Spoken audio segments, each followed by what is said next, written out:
आप देख रहे हैं इंडिया टाउन न्यूज, भारत की बात। छत्तीसगढ़ सरकार ने संपत्ति खरीदने वाले मध्यम वर्ग के लोगों को बड़ी राहत दी। अब किसी भी प्रॉपर्टी की खरीद बिक्री में गाइडलाइन दर से सौदे की रकम अधिक होने पर भी रजिस्ट्री शुल्क गाइडलाइन दर के अनुसार ही लिया जाएगा। इससे बैंक लोन पर निर्भर मध्यम वर्गीय परिवार को वास्तविक मूल्य के आधार पर ऋण या लोन मिल सकेगा।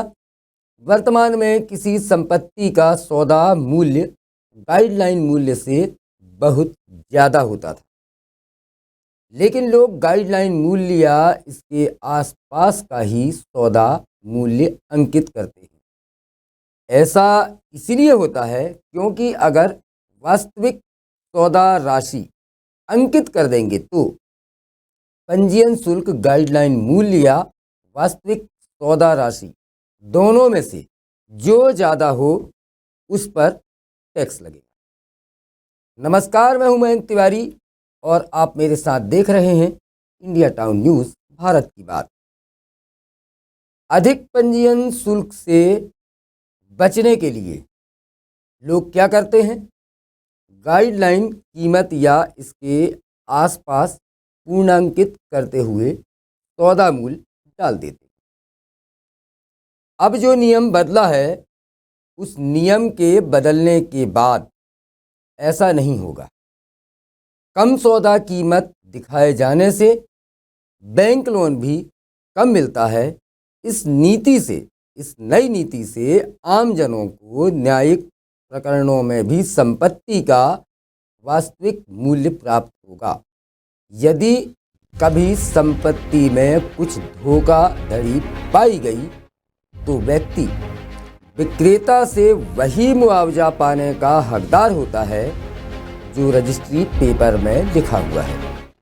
खास बात यह है कि इस संशोधन के माध्यम से मध्यम वर्गीय परिवारों को वास्तविक मूल्य के आधार पर अधिक बैंक ऋण प्राप्त करने में सहूलियत है। इसके अलावा इस निर्णय से संपत्ति बाजार में पारदर्शिता व स्पष्टता को बढ़ाने में भी मदद मिलेगी और वास्तविक मूल्य दर्शाने की प्रवृत्ति को बढ़ावा भी मिलेगा। मुख्यमंत्री विष्णुदेव साय की अध्यक्षता में पिछले दिन कैबिनेट की बैठक में लिए गए इस अहम फैसले से विशेषकर उन नागरिकों को लाभ होगा जो बैंक ऋण के माध्यम से संपत्ति खरीदते हैं। पूर्व में संपत्ति की बिक्री या खरीदी में गाइडलाइन दर पर और सौदे की राशि में जो भी अधिक होता था, खास बात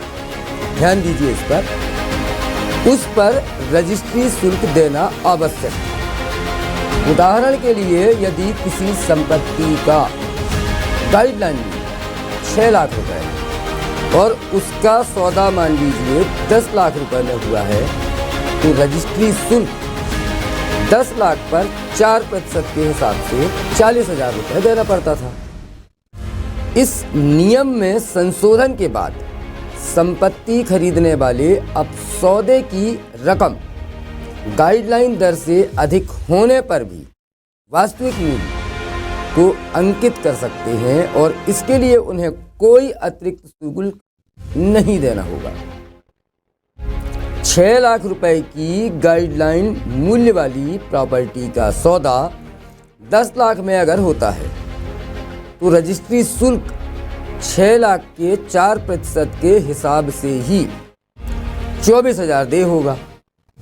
इस तरह 16,000 रुपए की सीधी बचत हो सकेगी। छत्तीसगढ़ सरकार ने संपत्ति खरीदी में मध्यम वर्ग को बड़ी राहत दी। इसके तहत अब किसी भी प्रॉपर्टी की खरीदी बिक्री गाइडलाइन दर के अनुसार ही होगी। इसे ऐसे भी समझा जा सकता है कि अगर आप 15 लाख की प्रॉपर्टी खरीदते हैं तो रजिस्ट्री शुल्क 10 लाख रुपए के अनुसार 4% यानी 40,000 रुपये लगेगा।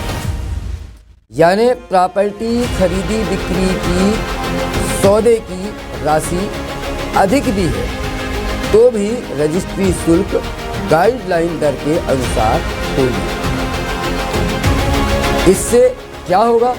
इससे बैंक लोन पर निर्भर मध्यम वर्गीय परिवार को वास्तविक मूल्य के आधार पर लोन या ऋण मिल सकेगा।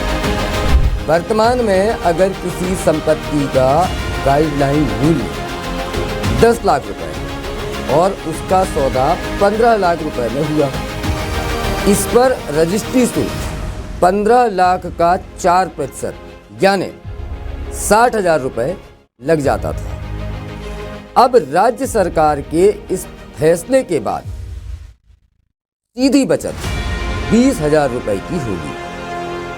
मुख्यमंत्री विष्णुदेव साय की अध्यक्षता में कैबिनेट की बैठक में लिए गए इस फैसले से उन नागरिकों को सीधा लाभ होगा जो बैंक लोन लेकर संपत्ति खरीदते हैं।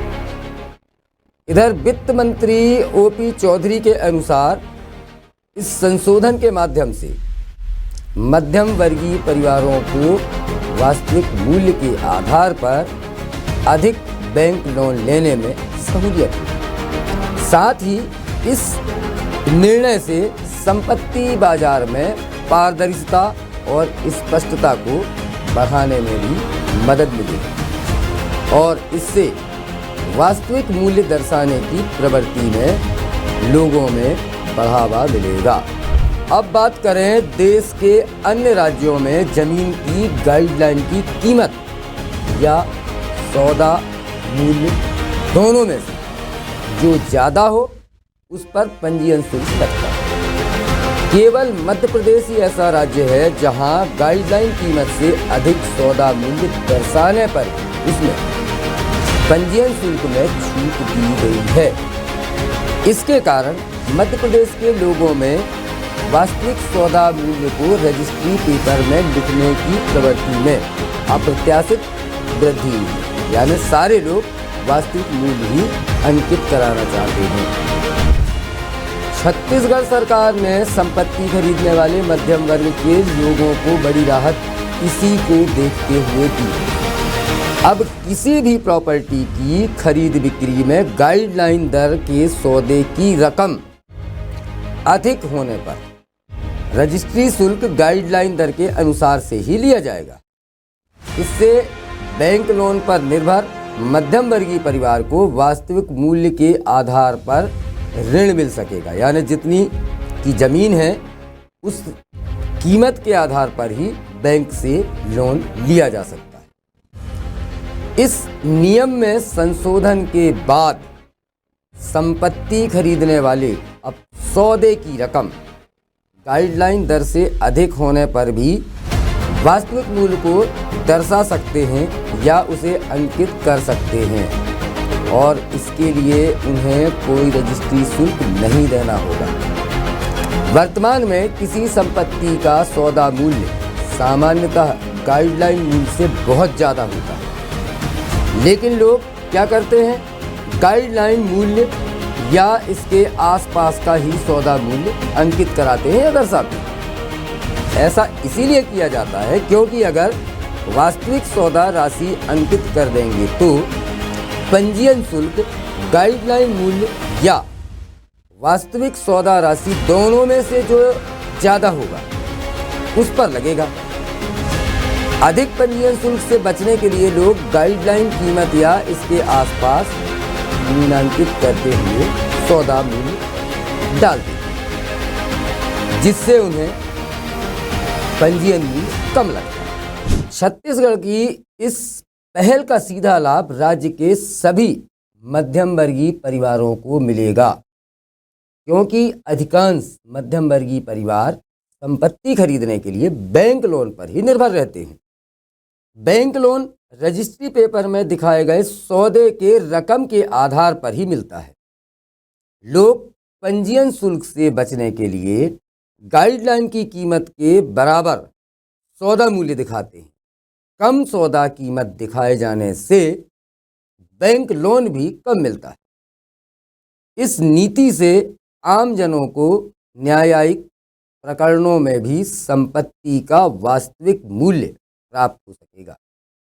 यदि कभी संपत्ति में कुछ धोखाधड़ी पाई गई तो व्यक्ति विक्रेता से वही मुआवजा पाने का हकदार होगा जो रजिस्ट्री पेपर में लिखा हुआ।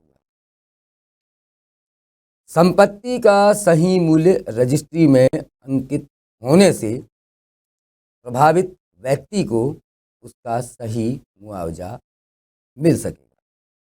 तो छत्तीसगढ़ की जनता अगर किसी भी तरह की ज़मीन की खरीदी और बिक्री अगर करना चाह रहे हैं तो ये फैसला या ये नया संशोधन आपके लिए है।